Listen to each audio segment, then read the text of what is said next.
नमस्कार, बहुत स्वागत है आपका। आप देख रहे हैं आपकी आवाज और आपके साथ मैं हूं आसिफ शेख। आपकी आवाज में आज बात आत्मनिर्भर एमपी शिवराज सरकार के लक्ष्य और घटते रोजगार के मौकों की। 3 दिन पहले सीएम शिवराज सिंह चौहान ने आला अधिकारियों के साथ बैठक में एक बड़ा आदेश दिया। आत्मनिर्भर एमपी बनाने के लिए सीएम ने अधिकारियों को सरकारी और प्राइवेट सेक्टर्स में रोजगार के मौके बढ़ाने के लिए कहा। सीएम ने लक्ष्य रखा हर महीने कम से कम 1 लाख रोजगार के अवसर पैदा किए जाएं।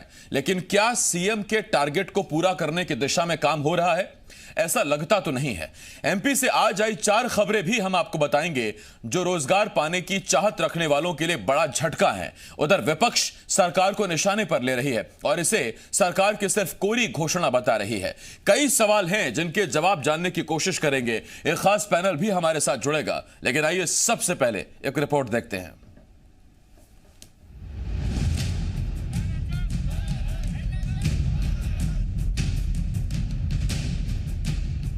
एमपी को आत्मनिर्भर बनाने के लिए शिवराज सरकार इन दिनों खास फोकस कर रही है। 3 दिन पहले तमाम आला अधिकारियों को निर्देश देते हुए सीएम शिवराज सिंह चौहान ने साफ कहा कि सरकारी और प्राइवेट सेक्टर्स में रोजगार बढ़ाने के लिए अधिकारी डटकर काम करें और लक्ष्य लेकर चलें कि एमपी में हर महीने 1 लाख युवाओं को रोजगार मिले। सीएम ने कह दिया और अधिकारियों ने सुन लिया। इसके बाद क्या इस पर अमल हुआ? आइए आपको एमपी में इस मुहिम को झटका देने वाली 4 खबरें बताते हैं। व्यापम ने 4000 कांस्टेबल की भर्ती रोक दी है।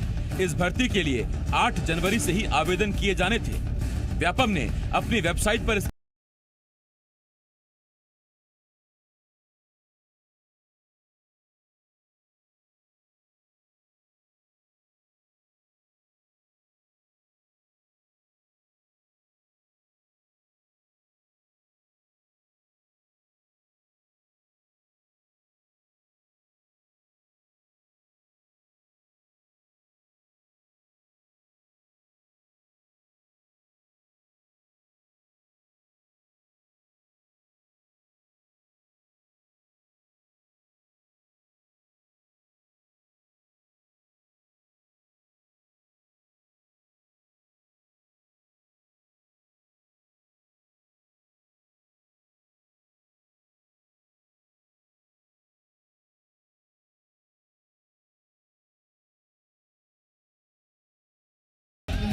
तो देखा आपने, ये वो 4 खबरें हैं जिनकी वजह से रोजगार बढ़ना तो दूर, रोजगार के अवसर कम होते नजर आ रहे हैं। ऐसे में जहां बीजेपी सरकार का बचाव कर रही है, तो वहीं कांग्रेस सरकार पर कोरी घोषणा करने का आरोप लगा रही है।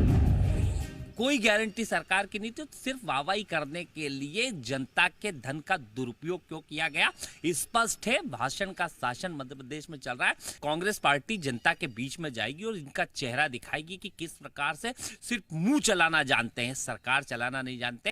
हमें लगता है कि भारतीय जनता पार्टी की जो सोच है लोगों को स्वयं पैर पे खड़ा करने की, स्वरोजगार देने में, उसमें ये 2-3 विषयों में यदि कहीं ना कहीं किसी कारण से, तकनीकी कारण से पीछे भी हट रहे हैं, तो बाकी भी ऐसी सैकड़ों चीजें हैं जिसमें लोग लेके अपने पैरों पे खड़े होंगे।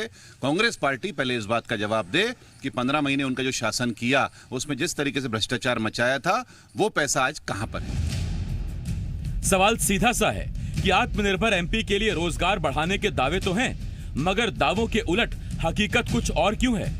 हर महीने 1 लाख रोजगार के दावों के जवाब में कहीं भर्ती प्रक्रिया में देरी हो रही है, तो कहीं अभ्यर्थियों के लिए आयु ही कम कर दी गई, कहीं पास हो चुके आवेदनकर्ता ज्वाइनिंग का इंतजार कर रहे हैं, तो कहीं स्ट्रीट वेंडर्स को 10,000 रुपए का लोन भी नहीं मिल पा रहा। सवाल ये है, क्या ऐसे सरकार एमपी को आत्मनिर्भर बना पाएगी और क्या ऐसे मिलेगा युवाओं को रोजगार? संदीप भमरकर, जी मीडिया, भोपाल। दावा बड़ा है, सवाल कई सारे हैं। हमारे साथ 2 खास मेहमान इस वक्त जुड़ रहे हैं। बीजेपी की तरफ से विधायक उमाकांत शर्मा जी और वरिष्ठ पत्रकार मनीष दीक्षित जी हमें ज्वाइन कर रहे हैं और कुछ ही देर में हमें कांग्रेस की तरफ से भी मेहमान ज्वाइन करेंगे। मैं आप दोनों का बहुत स्वागत करता हूं। उमाकांत जी, मनीष जी, बहुत बहुत स्वागत है आपका। सबसे पहला सवाल माफ कीजिए उमाकांत जी आपसे। उमाकांत जी, अधिकारियों को जब निर्देश दिया तो एक पोस्टर भी ट्विटर पर सीएम ने शेयर किया और उस पोस्टर में 5 आगे के बिंदु, संकल्प, इरादे, वादे, आप जो भी कहें, वो थे, और उसमें चौथे नंबर का जो था वो था कि 1 लाख रोजगार हर महीने सृजित करने पर जोर रहेगा। इसमें प्राइवेट और सरकारी दोनों सेक्टर शामिल हैं। प्राइवेट का तो पता नहीं, सरकारी सेक्टर की आज हमने 4 खबरें आपको बता दी। टेक्नीशियन ज्वाइनिंग का इंतजार कर रहे हैं। एमपी पीएससी ने फॉरेस्ट रेंजर के लिए आयु सीमा कम कर दी है। व्यापम ने भर्ती परीक्षा पर फिलहाल रोक लगा दी है, और इसके साथ साथ स्ट्रीट वेंडर योजना 10,000 रुपए का लोन भी नहीं मिल रहा साहब।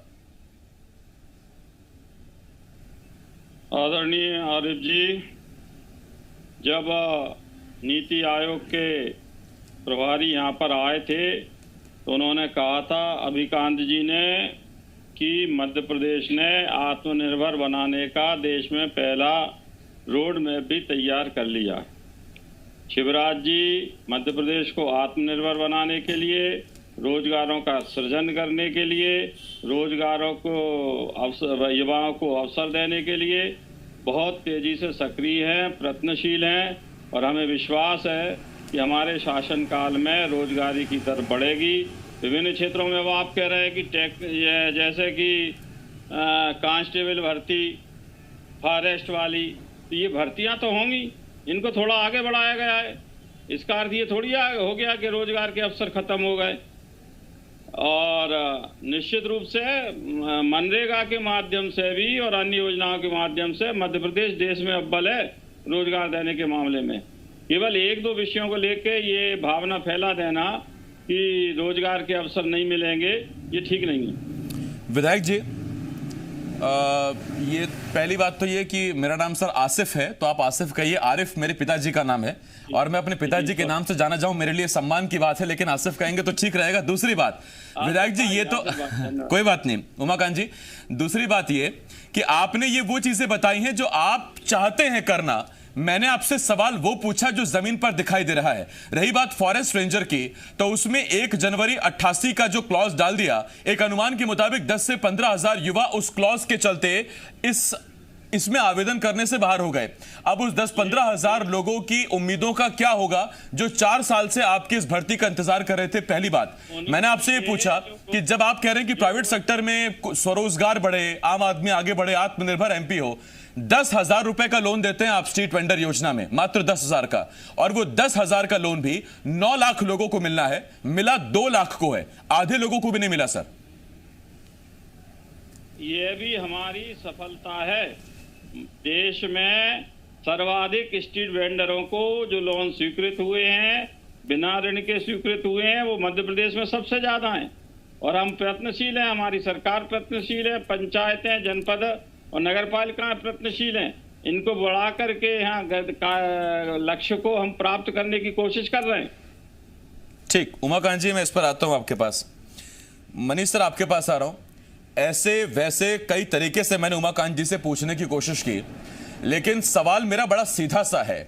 सरकार प्रतिबद्ध है, मुख्यमंत्री संकल्पित हैं, नीचे आते आते योजनाओं को पलीता लग रहा है और सारी योजनाएं पतीले में चली जा रही हैं।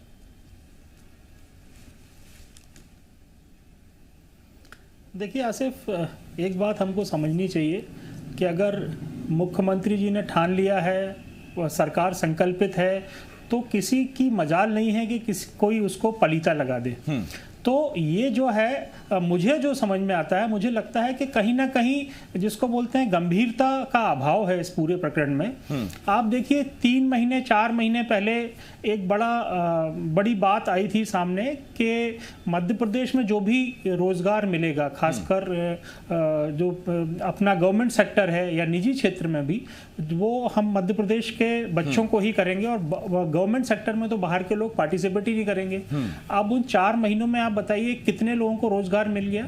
और मैं आपको एक छोटा सा एक उदाहरण देता हूं, 2014 से लेकर 2018 तक का आसिफ जो आंकड़ा है, और उसमें 60 लाख जो युवा हैं उन्होंने रजिस्ट्रेशन कराया रोजगार के लिए, और जो रोजगार मिला वो मिला मात्र 59, मतलब 60 से एक कम 59,000 लोगों को रोजगार मिला। यानी रोजगार देने की जो दर है मध्य प्रदेश में वो 1% से कम भी है। 1%। हाँ। और आप ये देखो कि अभी मतलब ऑन एन एवरेज हर छठे घर में एक बेरोजगार युवा बैठा हुआ है। सरकार को गंभीरता से सोचना चाहिए। ऐसा नहीं है कि कांग्रेस ने बहुत इसमें काम कर लिया, कांग्रेस के दौरान भी जो एनुअल जो ग्रोथ होती है उसमें 6 लाख उनके समय में ही बढ़े। तो सरकार कोई भी हो, ऐसी एक पॉलिसी बनानी चाहिए जिससे युवाओं को ट्रेनिंग प्रॉपर मिले, उनको प्रॉपर रोजगार मिले, क्योंकि क्या है, रोजगारों की ये भीड़ बढ़ती जा रही है। और जो आदमी पढ़ा लिखा है, क्वालिफाइड है, और अगर वो उसको रोजगार नहीं मिलेगा तो जाहिर है वो कहीं और भटकने की संभावना उसकी ज्यादा रहती है। उमाकांत शर्मा जी, देखिए इकोनॉमिक्स बहुत बड़े स्तर पर तो मैंने नहीं पढ़ी, ना मैं अर्थशास्त्र का ज्ञाता हूं, लेकिन इतनी बात मुझे जरूर समझ में आती है कि रोजगार से रोजगार पैदा होता है और बेरोजगारी से बेरोजगारी। जब रोजगार युवाओं को मिलता है तो फिर उनकी क्रय शक्ति बढ़ती है, और जब वो खरीदने मार्केट में बाहर निकलते हैं तो बाहर प्राइवेट सेक्टर में भी मैन्युफैक्चरिंग का प्रोडक्ट का हाल सुधरता है। और जब व्यक्ति बेरोजगार रहता है तो उसकी क्रय शक्ति बहुत कम होती है, नतीजा बाहर व्यापार पर भी उसका असर पड़ता है। ये बात इतनी छोटी सी है, लेकिन यदि रोजगार ही नहीं मिलेगा सरकारी या प्राइवेट सेक्टर में तो फिर आप अर्थव्यवस्था को कैसे संभालेंगे? और भारत देश की गिरती जीडीपी अभी और ज्यादा चिंताजनक है। मैं इस बात को स्वीकार करता हूं कि पिछला 1 वर्ष हमारा सत्र राजनीतिक अस्थिरता में और कोरोना की वजह से बहुत ज़्यादा प्रभावित हुआ है। और इस कारण सरकारों के द्वारा जो तीव्र गति से काम किए जाने चाहिए थे, एक तो कोरोना की वजह से अर्थव्यवस्था कमज़ोर हो गई, देश की भी कमज़ोर हुई, विश्व की भी कमज़ोर हुई, मध्य प्रदेश की भी कमज़ोर हुई, और बड़े बड़े फैक्ट्रियां, बड़े बड़े उद्योग धंधे बंद हुए। उससे निश्चित रूप से कुछ कमी रोजगार के अवसरों में आई है। लेकिन हमारे मुख्यमंत्री जी प्रतिबद्ध हैं युवाओं को रोजगार देने के लिए। आदरणीय प्रधानमंत्री जी प्रतिबद्ध हैं। लोकल फॉर वोकल के योजना के अंतर्गत हम अधिकतम प्राइवेट क्षेत्र में, शासकीय क्षेत्र में रोजगार सृजित कर रहे हैं और उनको अवसर देंगे। ये निराशा के परिणाम हमारे ये जो कोरोना के कारण हैं, इनको शीघ्र ही ईश्वर की कृपा से कोरोना का संकट दूर होगा। वैक्सीन भी बन रही है और हमारी सरकारें यथावत काम करेंगी, आर्थिक व्यवस्था सुधरेगी, वित्त व्यवस्था सुधरेगी और रोजगार के अच्छे से अच्छे अवसर, चाहे वो शासकीय क्षेत्र के हों चाहे वो प्राइवेट क्षेत्र के हों, सरकार उपलब्ध कराएगी। उमाकांत जी, मेरा आपसे इसमें एक सवाल है।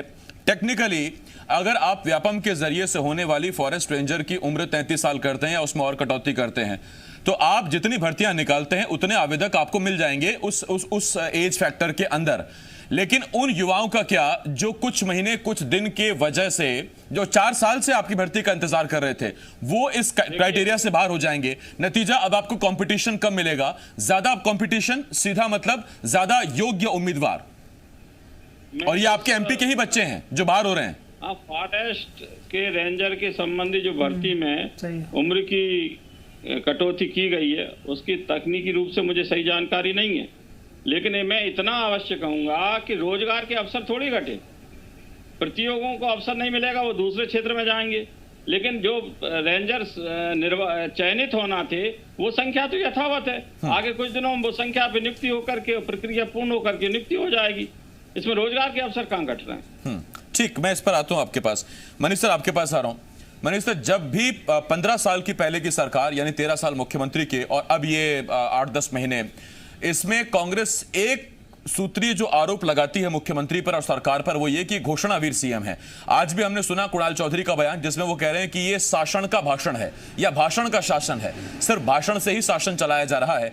और अगर आप पोस्टर्स पे छपवा देते हैं, आप शेयर करते हैं कि 1 लाख रोजगार हम प्रति महीने देंगे, हर महीने देंगे, उसके बाद यदि धरातल पर ये चीजें निकलकर सामने नहीं आती हैं तो फिर विपक्ष के पास बैठे बिठाए मौका है, आपने खुद दिया है। बिल्कुल जाहिर सी बात है कि या तो आप बोलिए मत, कोई कमिट मत करिए, और खासकर उनसे मत करिए जो बहुत नीडी हैं। जो जब कोई युवा अपना पूरा ग्रेजुएशन करके बाहर आता है तो युवा के साथ उसका पूरा परिवार एक उम्मीदों से उसकी तरफ देखता है कि भाई अब ये हमारा बच्चा रोजगार इसको मिलेगा, ये सेटल हो जाएगा। हर माँ बाप की यही इच्छा होती है। और अगर ये उसके जो एक इंतज़ार के जो साल हैं वो बढ़ के 1 से 2 और 2 से 5 और 5 से 10 हो जाएं तो उन युवाओं में फ्रस्ट्रेशन आना बहुत ज़रूरी है। मैं एक बात ज़रूर कहना चाहूँगा आसिफ कि कोई सी भी सरकार हो वो बहुत बोलती है कि हम युवाओं के पक्षधर हैं, हम युवाओं को अधिक मौका देंगे।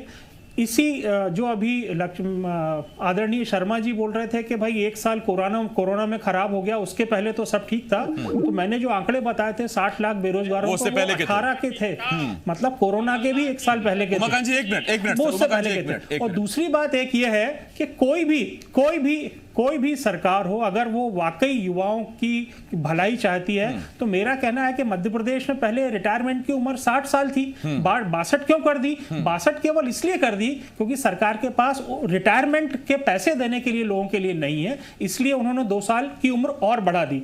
जबकि आप देखिए गुजरात में आज भी 58 ईयर्स है रिटायरमेंट की एज। तो एक तरफ हम बात करते हैं कि हम युवाओं को आत्मनिर्भर बनाने वाले हैं, हम उनको स्वावलंबी बनाएंगे, और दूसरी तरफ जो है उनको आपने 2 साल के लिए और इंतजार कराने के लिए छोड़ दिया है, या उनको मतलब जिसके भरोसे आप बोलो कि भगवान भरोसे ही छोड़ दिया, क्योंकि सरकार भरोसे तो वो है नहीं। अभी सरकार की तरफ से कोई वैकेंसी निकल नहीं रही, या ऐसे एवेन्यूज क्रिएट नहीं हो रहा है जिससे कोई बल्क जॉब क्रिएट हो युवाओं के लिए। और जहां दिखती है वहां पर अभी फिलहाल उसे टाल दिया गया है। 60 से 62 वाला फैसला आज भी याद है, उसके पीछे 2 ही तर्क उस वक्त समझ में आए थे। पहला ये कि नए लोगों को भर्ती करना वो भारी पड़ रहा था, दूसरा जो पुराने रिटायर हो रहे थे उनको उनका फंड देना, पेंशन देना, वो भी सरकार पर भारी पड़ रहा था। लेकिन बाद में 2 साल बाद जबकि आसिफ फंड देने इसमें एक चीज मैं बता दूं, एक चीज आसिफ जी एक चीज बता दूं कि अगर जो लोग रिटायर हो रहे हैं 60 के ऊपर के, है ना, और जो नया जब कोई युवा नौकरी पे जाएगा तो दोनों की सैलरी में बहुत ज्यादा अंतर होगा। अगर मान लीजिए क्योंकि 62 उम्र वाला अपनी पीक सैलरी पर होगा, तो ये बिल्कुल एग्जैक्टली आप मैं समझ गया आप मनीष जी क्या कहना चाह रहे हैं। और जो नया ट्रेनी ज्वाइन करेगा वो आधी सैलरी पर होगा। मनीष जी मैं आ रहा हूं आपके पास, लेकिन इस बीच कांग्रेस विधायक विनय सक्सेना जी हमारे साथ जुड़ गए हैं। विनय जी बहुत स्वागत है आपका चर्चा में। सर थोड़ा सा आप लेट आए हैं, वैसे आजकल भर्ती प्रक्रिया भी लेट ही हो रही है, तो मैं सवाल आपसे पूछता हूं। विनय जी मेरा छोटा सवाल आपसे ये, 1 लाख रोजगार सरकार देगी हर महीना, ये शिवराज सरकार ने अब से 3 दिन पहले तय किया था, अधिकारियों को सख्त निर्देश दिए गए थे। लेकिन आज हम जिन 4 खबरों का जिक्र कर रहे हैं उसमें या तो भर्ती लेट हो रही है या फिर भर्ती को फिलहाल टाल दिया गया है। और जो स्ट्रीट वेंडर्स लोन योजना थी उसमें 9 लाख का टारगेट था, 2 लाख को अभी तक लोन मिला है। सवाल सीधा सा यह है कि ऐसे बढ़ेगा रोजगार?